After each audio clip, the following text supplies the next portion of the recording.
It was just after midnight when my friend and I were sitting on a bench near the beach. The area's usually packed during the day, but once night hits, it turns almost completely silent. We like that. Just a quiet weekend ritual. A couple of friends, low chatter, the sound of the waves, and the city lights flickering a little ways off. At some point, we saw a man walking past with his daughter. He looked to be in his 40s, and the girl couldn't have been more than 10. She was cheerful. We both remember that, and we clearly heard her say, "I want churros." Her dad laughed softly and said, "You just ate something not long ago. That was it." Kind of odd for the time. A little girl craving churros at midnight in an empty beach town, but not exactly worth overthinking. We went back to our conversation, until it happened again. Around 1 a.m., the same man and the same little girl passed by. Same pace, same path, same conversation. "I want churros. You just ate something not long ago." We both paused. It was too precise. Not just what they said, but how they said it. The tone, the rhythm, like watching a tape rewind and play back. It unsettled us, but we chalked it up to coincidence. Maybe a looped walk, maybe tourists. Strange, but not impossible. Until it happened again. 2 a.m., same man, same child, same line. "I want churros. You just ate something not long ago." We didn't speak for a while after that. I asked my friend if he thought we should follow them or say something. He was pale, totally spooked, and told me no way. He thought they might be spirits or some kind of echo. We left without a word. We never sat at that bench again. I'm not sure what we witnessed. A time slip, a glitch, a pattern in a place we weren't supposed to notice. All I know is, the moment froze in time. 3 times, identical, like it was never meant to change.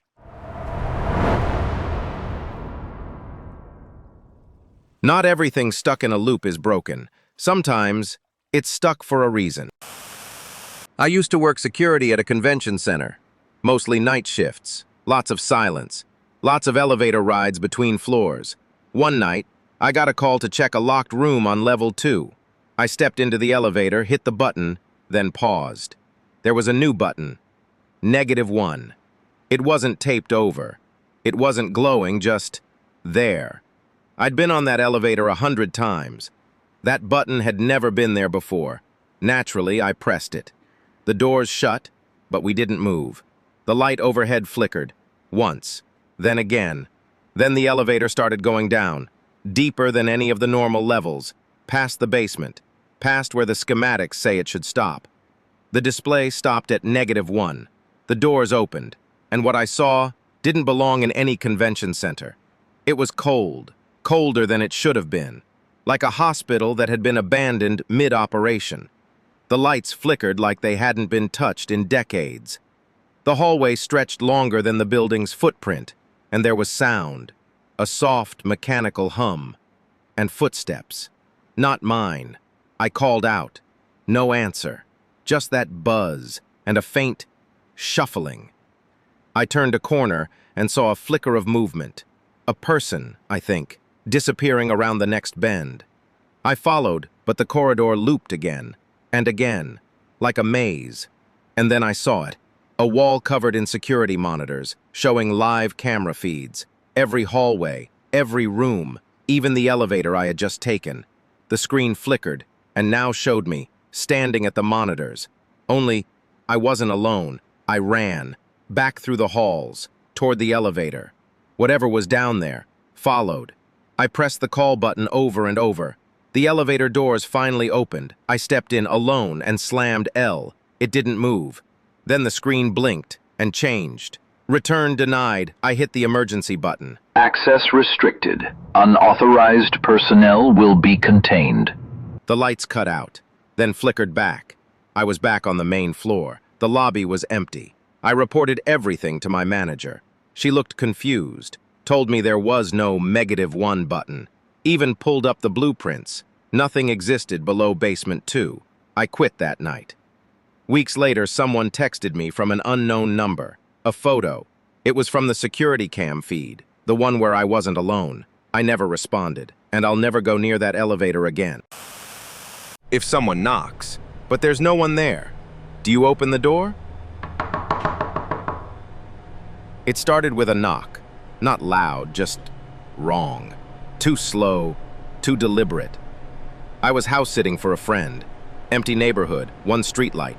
No footsteps on the porch, no car outside. Another knock, same rhythm, 3 seconds apart. I checked the door. No one. But I noticed something strange.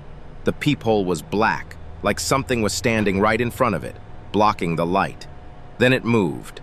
The light came back, and I heard a whisper through the door. "You don't live here." I backed away from the door, didn't breathe, didn't move. Then I heard it. Footsteps. Inside the house. I swear the front door never opened. I turned toward the hallway and something was wrong. The end of the hall looked longer, like it stretched deeper than it ever had before. And someone or something was standing at the very end. It didn't move, it didn't speak, but I swear it was watching me. I blinked and it was closer. Another blink, closer again. Then I heard the same whisper, this time right behind me. "You don't live here." I ran, didn't look back. I sprinted out the back door, phone in hand, called my friend. He picked up. I told him someone broke in. He said, "You're still in the house?" "What?" I asked. "You said you left 10 minutes ago. I've been tracking your phone. It's at your place now." I checked my phone. It said I was home, but I wasn't. I was still standing in the hallway, the one that was never that long. Until tonight. It was after 10 p.m. in the oldest wing of the campus library. The lights buzzed faintly. The walls were stone, shelves older than the state itself. I'd been pulling references for a history project, post-war folklore, when I heard it. A whisper. Not a word, not even a voice. Just low and indistinct, from 2 aisles down, like someone murmuring behind a closed door. I froze. It stopped. Then, again. Closer this time. I stood, peeked down the aisle. No one. Just rows of old books, and cold air that hadn't been there before. Then I heard a sound behind me. A book slid off the shelf and landed with a heavy slap. It didn't fall, it moved. I turned. It was lying face up on the floor, open just enough for the title to show. "You've been seen." I didn't touch it. Didn't even look inside. I grabbed my bag and left, fast. When I reached my dorm, the hallway lights flickered as I opened the door. And there it was, sitting just inside the doorway, that same book, waiting. I stood there for a long time. I never told anyone what happened, never figured out how it followed me, but it didn't feel like the book came from the shelf. It felt like it came from me. And somehow, it knew where I'd go next. The title still echoes in my head. "You've been seen."